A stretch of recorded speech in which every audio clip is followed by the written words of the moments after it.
जय बाबा बैजनाथ। भोलेनाथ के भक्त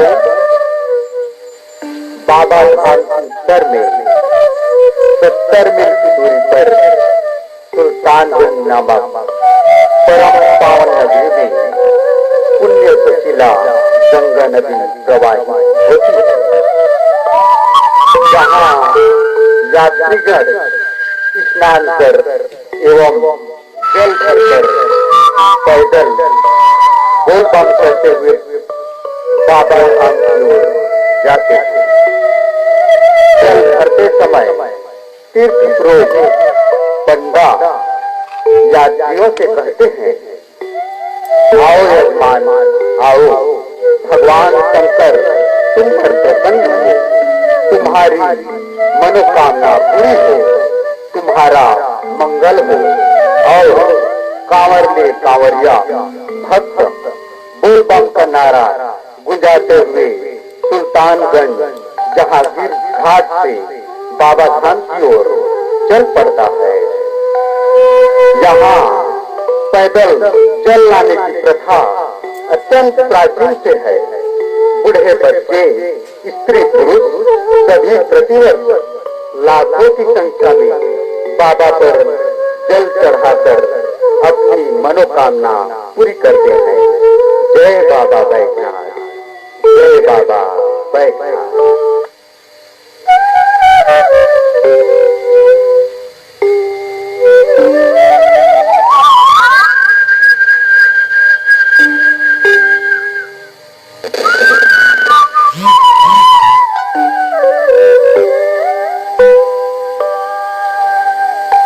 भगवान शिव नीलकंठ महाकालेश्वर महादेव के श्री चरणों में नित्या जी द्वारा समर्पित शिव महिमा पावन कथा। जय बाबा बैजनाथ, जय बाबा बैजनाथ। प्रिय श्रद्धालु भक्तों, जब जब सावन आए शिव भक्तों के मन हृदय तरंग हो जाती है। काली घटा सावन की रिमझिम फुहार तन मन को धो डालता है। सन सन चले पुरवैया, फूलों की खुशबू हमारे जीवन को महकाकर नई जिंदगी देती है। जब जब सावन आए शिव भक्त कांवरिया भाई बहन ढेर संख्या में छत्तीसगढ़ जांजगीर जिले के चांपा बारद्वार निकट कुम्हारी कला दुधारा संगम सोन गंगा में लहरा लेते हुए डुबकी लगाते नजर आते हैं। और शिव भक्त अपने तन मन को पवित्र पावन दुधारा संगम सोन गंगा में धो डालता है। सुबह सुबह से कांवरिया भाई बहन दुधारा संगम सोन गंगा कुम्हारी कला से खान में कांवर लिए 1 किलोमीटर कुम्हारी कला के गौतिया तालाब पार में बट वृक्ष के नीचे बैठे भगवान शिव नीलकंठ महाकालेश्वर महादेव ने पहले फूल बेल पान चढ़ाकर कांवरिया आगे तुर्री धाम के लिए प्रस्थान करते हैं। सभी की मनोकामना पूर्ण करने वाले दुधारा संगम सोन गंगा धीरे धीरे भगवान त्रिलोकीनाथ नीलकंठ महाकालेश्वर महादेव की महिमा धीरे धीरे बढ़ती जा रही है। भगवान शंकर दयालु भोलेनाथ अपने परम प्रिय भक्त पर बहुत ही जल्द प्रसन्न हो जाते हैं और मनवांछित फल दे देते हैं। भगवान नीलकंठ महाकालेश्वर महादेव से यही प्रार्थना है कि दुनिया के सभी दुखों को हर कर शिव भक्तों की मनोकामना पूरी करे। परम पिता शिव की प्रिय संतान प्रिय आत्मन आज परम पिता परमात्मा शिव से अन्य प्रीति है और आप उसे आत्ममिलन अथवा मनोमिलन के साक्षी है। आज भी उनके प्रति भक्ति एवं श्रद्धा तो है, परंतु क्या आप अपने परम श्रद्धेय अथवा परम पूज्य परम पिता से मिल सकते? कैसे मिले? भगवान शिव को आप सभी से मिलने के लिए कितने बेचैन है, परंतु आप अपनी माया से घिरे बंधन तथा अहंकार से नहीं मिल पा रहे हैं। परम पिता परमात्मा शिव ज्योति बिंदु स्वरूप निराकार है, अर्थात मनुष्य आत्माओं की देह जैसा उनका आकार नहीं है। उनको विभिन्न नामों से याद किया गया अथवा पूजा गया। सर्वधर्म पिताओं ने विभिन्न प्रतीकों द्वारा परमात्माओं को ज्योति स्वरूप ही माना है तथा शिव ही समस्त देवताओं के आराध्य अनादि अजन्मा अविनाशी परमात्मा है। सृष्टिकर्ता दिव्य रूप होने के कारण वे ही परमात्माओं को परम पिता परमात्मा शिव ज्ञान के सागर पिता ज्ञान दाता दिव्या विधाता पतित पावन है। उनके इन दिव्य कर्तव्यों और गुणों के आधार पर ही भारत में सोमनाथ, अमरनाथ, मुक्तेश्वर, पाप काटेश्वर, महाकालेश्वर और नेपाल में पशुपतिनाथ आदि नामों से शिव ज्योतिर्लिंग की स्थापना की गई है। जय बाबा बैजनाथ, जय बाबा बैजनाथ। भोलेनाथ के भक्तों, एक समय की बात है कि पार्वती जी ने भगवान शंकर से पूछा, हे जगदाधार, आपने अपने प्रति अनेक पूजनीय कथाएं वर्णन की है, अब आप मुझ पर दया करके साक्षात फल देने वाला श्री बैजनाथ क्षेत्र का महामध्य कथा सुनाइए। यह सुनकर शंकर जी अति आनंद के साथ कहने लगे, हे प्रिय, हे प्राज्ञ, यह पुण्य महामध्य प्रत्येक प्राणी को जरूर सुनना चाहिए। जो मनुष्य बिना महामध्य सुने ही श्री बैजनाथ की यात्रा करता है, वह पूरे फल का भागी नहीं होता। हे कल्याणी, जिस घर में श्री बैजनाथ की आराधना होती रहती है, उस घर में भूत प्रेत आदि का वास नहीं होता और वह घर सदा धन धान्य से पूर्ण रहता है। अब एकाग्र चित्त से श्री बाबा बैजनाथ का कथा सुनो। वे प्राची एक अत्यंत रमणीक लंकापुरी नगरी थी, जिसमें हमारा मित्र कुबेर राज करता था। रावण नाम का विद्वान महाबली ब्राह्मण अपने दुर्बल से कुबेर को परास्त कर लंका पर सदा के लिए अपना अधिकार जमा लिया। रावण दुष्ट बुद्धि और देवताओं के सताने के कारण राक्षस श्रेणी में गिना जाने लगा। पर एक दिन रावण अपनी सभा में बैठा हुआ मन में विचारने लगा कि मुझे सब कुछ प्राप्त है, पर जन्म से लेकर जिसने इस नश्वर शरीर द्वारा कुछ सत्कर्म न किया, उसका राज्य वैभव आदि सब व्यर्थ है। संसार में सबों से शीघ्र प्रसन्न होकर सब प्रकार के मनोकामना सिद्ध करने वाले भगवान शंकर है। अतएव उन्हीं की भक्ति उपासना करनी चाहिए। इसी प्रकार रावण दृढ़ निश्चित होकर तन मन धन से षोडशोपचार द्वारा पूजन करता हुआ मुझ में लीन हो गया। हे कल्याणी, हे नाथ, उसी भक्ति से प्रसन्न होकर मेरे मैंने दर्शन किया और कैलाश में आकर सेवा भक्ति करने को आज्ञा दे दी। बाबा भोलेनाथ के परम भक्तों पार्वती जी भोलेनाथ जी से फिर कथा सुनाने के लिए कही तो भोलेनाथ कहा अति आनंद से कहने लगा कि हे प्राची, हमारा आदेश पाकर रावण ने दिव्य उत्साह से कैलाश पर कठिन तपस्या आरंभ की और साथ ही यहाँ प्रतिज्ञा की जब तक शंकर जी हमारी राजधानी लंकापुरी में जाकर वास नहीं करेंगे तब तक मैं अन्न जल ग्रहण नहीं करूंगा, न सोऊंगा न बोलूंगा। रावण की इस कठिन तपस्या से भयभीत होकर इंद्र ब्रह्मा जी के पास गए और रावण की तपस्या में लीन होने के सुनकर जलने लगे। ब्रह्मा जी ने इंद्र को बहुत फटकारा और कहा कि देवताओं के लिए यह बड़े शर्म की बात है कि कोई भी तप करे तो आप इसका यही अर्थ लगा लेते हैं कि वह इंद्र पद चाहता है। इस प्रकार की द्रोह बुद्धि से अनर्थ होता है। वह रावण इंद्र पद पाने की अभिलाषा क्या करेगा, उसका प्रभुत्व क्या इंद्र से कम है। इस प्रकार समझा बुझाकर इंद्र महाराज को शांत किया।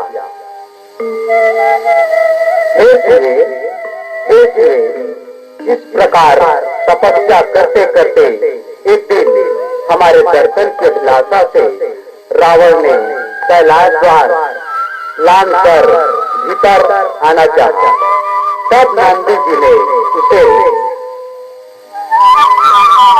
रोका, जिससे क्रोधित होकर रावण ने नंदी जी को उठाकर नंदन वन में फेंक दिया और कैलाश पर्वत को हिलाने लगी। हमने अंगुली से दबाकर पर्वत को स्थिर किया और तारा जानने के लिए नंदी को पुकारा। तब रावण बोला, हे प्रभु, नंदी अभी नंदन वन को गए हैं, जो आज्ञा हो तो इसी दास को कहिए।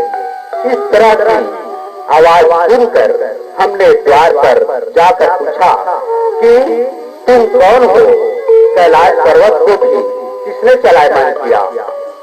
तब अत्यंत विनीत भाव से रावण बोला, हे दयानिधि, मैं आपका दासानुदास रावण हूँ। यह अपराध करने वाला यही दास है जो प्रभु दिनों से आशा लगाए बैठा है। हे भगवान, आपके दर्शन को जाते हुए मुझे नंदी ने रोका, अतएव मैंने क्रोधवश नंदी को उठाकर नंदन वन में फेंक दिया और आपके कैलाश पर्वत को चलायमान किया। अतएव हे नाथ, मेरे अपराध को क्षमा कीजिए। रावण नम्र वाणी से प्रसन्न होकर मैंने मनवांछित वर मांगने की आज्ञा की। रावण बोला, भक्तवत्सल, आप इस अधम दास पर प्रसन्न है तो लंकापुरी में चलकर निवास कीजिए, जिससे नियम पूर्वक घर पर ही सेवा करूंगा। हे कल्याणी, हमने कहा, अच्छा, सामने से इस लिंग को उठाकर लंका में ले जाओ, इसमें मेरी भक्ति अंतर्निहित रहेगी। किंतु हे रावण, याद रखना कि लिंग का पूजन जिस अभिप्राय से भी जो करेगा वह निश्चय पूर्ण होगा। रावण को जाने के लिए प्रस्तुत देश पार्वती जी ने कही, हे रावण, प्रथम स्नान आचमन आदि से पवित्र होकर लिंग ले जाओ। रावण पार्वती जी के आज्ञा अनुसार कार्य कर बड़ी प्रसन्नता के साथ शिवलिंग को उठाकर लंका की ओर चला। हे कल्याणी, हे प्रिय, लंकापति रावण शिवलिंग को उठाकर लंका ले गया।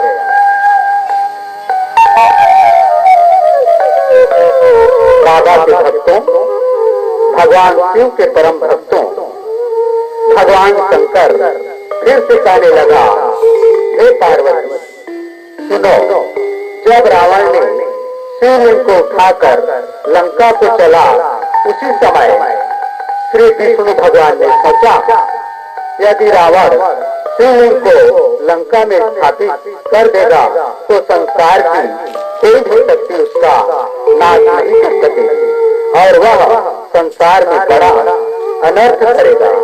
इसलिए ऐसा उपाय करना चाहिए जिससे रावण का कामना को लंका में स्थापित न कर सके। भगवान तुरंत ब्राह्मण का रूप धारण कर रावण को जाकर मिले।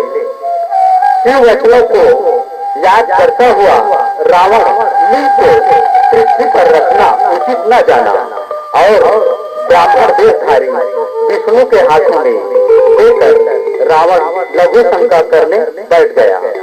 रावण लघु शंका करता ही रह गया। इधर विष्णु द्वारा स्थापित शिवलिंग कताल प्राप्त हो गया। पृथ्वी पर केवल 8 अंगुल प्रमाण रह गया जो अभी तक वर्तमान है। इधर रावण को आकाशवाणी हुई, हे रावण, तुम अभी तक लघु शंका ही करते रहोगे। वहाँ जिसे ब्राह्मण समझा था वो साक्षात विष्णु भगवान थे। तुम शिवलिंग उखाड़ने की चेष्टा मत करना, जो वंश नाश हो जाता है। तुमको मालूम होना चाहिए कि पार्वती जी ने आचमन के बहाने पेट में गंगा जमुना आदि नदियों को भर दिया था। रावण ने जाकर देखा कि शिवलिंग पृथ्वी पर स्थापित है और एक भील उसकी पूजा कर रहा है। रावण ने पूछा, हे भाई, तुम किसकी पूजा कर रहे हो? भील बोला, हे रावण, यह विष्णु द्वारा स्थापित सकल कामनाओं को पूर्ण करने वाला श्री बाबा बैजनाथ का तुम्हारा लाया हुआ शिवलिंग है, जिसकी पूजा से मनोरथ सिद्ध होते हैं और सभी की मनोकामना पूरी होती है। जय बाबा बैजनाथ, जय बाबा बैजनाथ।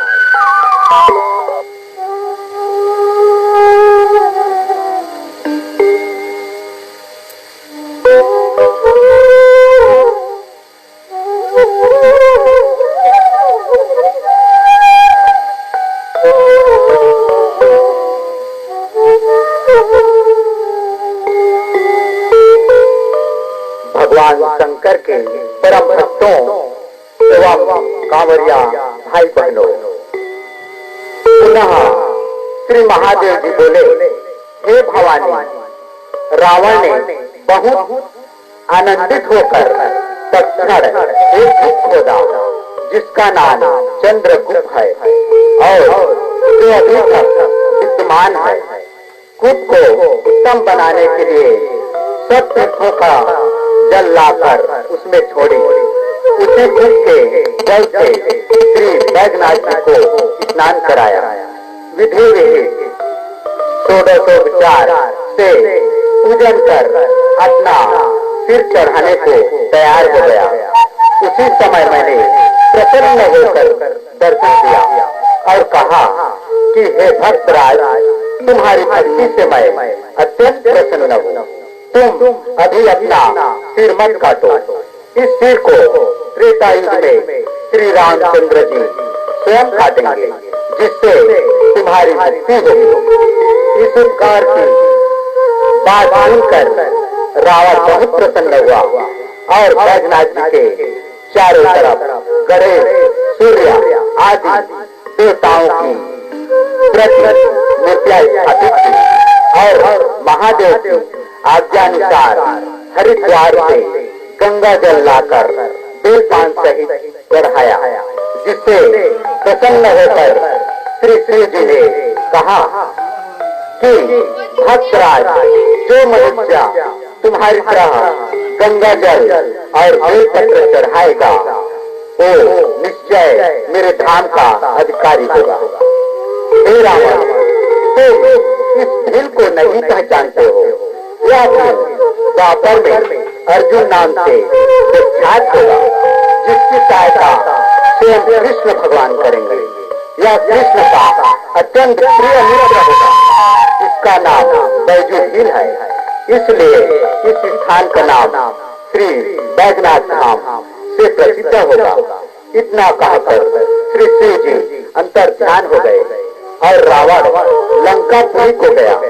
यही रावणेश्वर बैजनाथ जी की कथा है, जिसको भक्ति पूर्वक श्रवण करने से मनुष्य संसार सागर से सहज ही तर जाते हैं, सहज ही तर जाते हैं।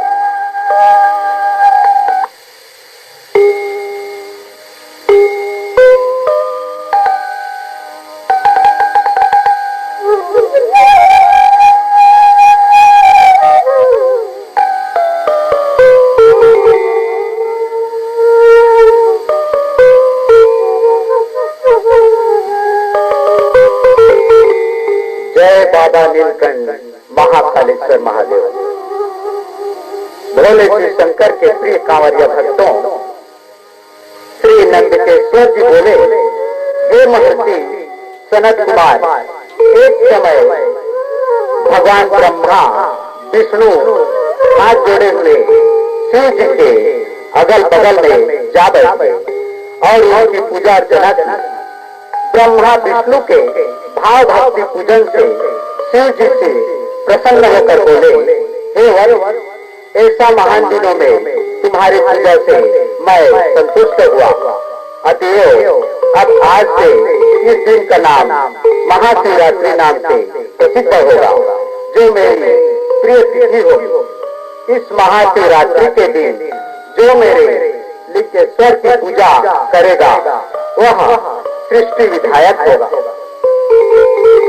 यदि कोई जितेंद्रिय और निराकार रहकर एक वर्ष निरंतर मेरी पूजा करेगा वह तो बड़ा तपस्वी है, किंतु जो एक दिन महाशिवरात्रि के दिन फूल पान बेलपत्ती दूध चढ़ाकर पूजा करेगा वह एक तपस्वी के बराबर फल पाएगा।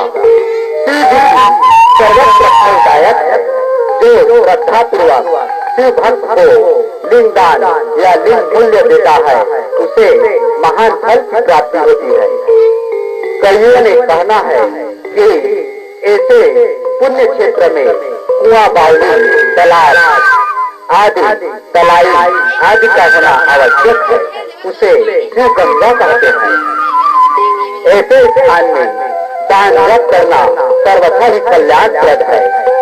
सूर्य जी बोले, हे ऋषियों, आप लोग सुनो, मैं तुम्हारी भक्ति तथा आदर से प्रसन्न होकर शिव जी के पार्थिव लिंग की महिमा का वर्णन करता हूँ। हे भक्तों, सब लिंगों में पार्थिव लिंग श्रेष्ठ है, जिसके पूजन से बहुत से लोग सिद्ध हो गए हैं। ब्रह्मा, विष्णु और जितने ही ऋषि भक्तों को पार्थिव लिंग की पूजन से उनके मनोरथ पूर्ण हुए हैं। देवता, असुर, मनुष्य, गंधर्व, स्वर्ग, राक्षस तथा और भी बहुत से लोग शिवलिंग की पूजा कर परम सिद्ध को प्राप्त हुए हैं। सतयुग में रत्न का, त्रेता में स्वर्ण का, द्वापर में पारे का और कलयुग में पार्थिव लिंग श्रेष्ठ है। जैसे समस्त नदियों में गंगा जी श्रेष्ठ है, ऐसे ही सब लिंगों में पार्थिव लिंग श्रेष्ठ है।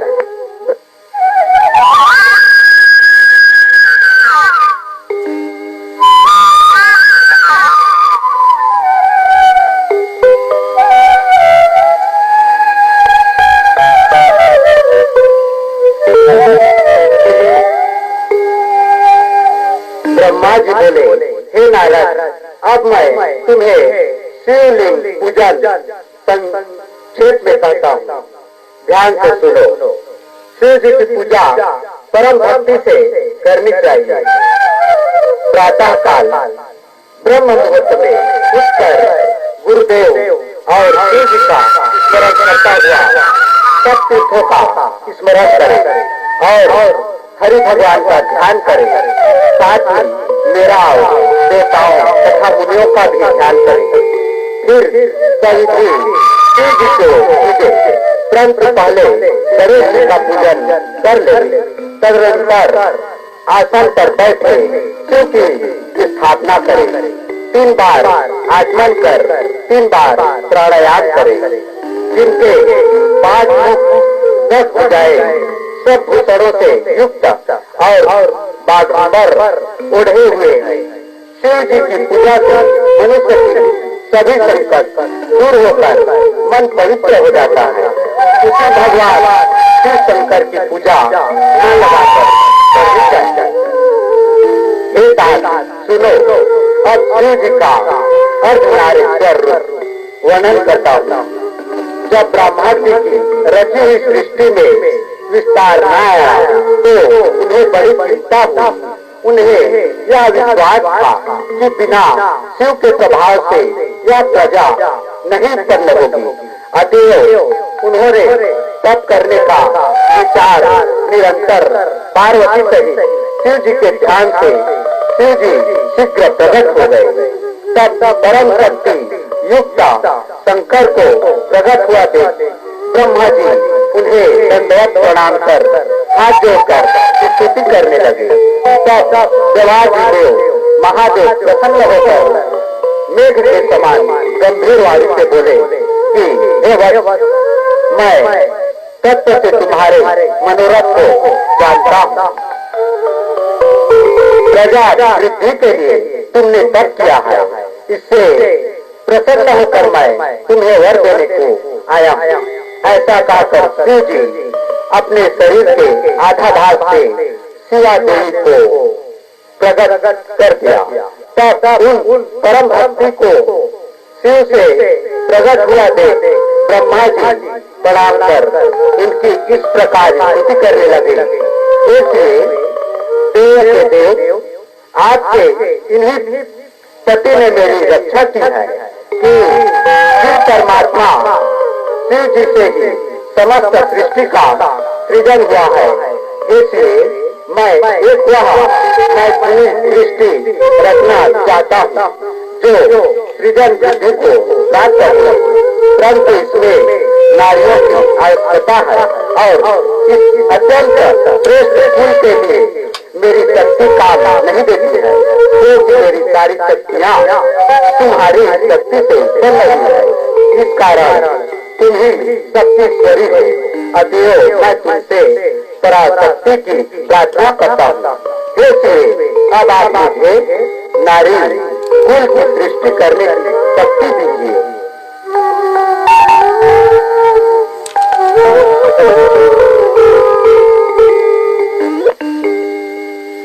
मैं आपसे यही वर मांगता हूँ और भगवान शिव नारी और पुरुष की नई सृष्टि रचने की वर देता हूँ।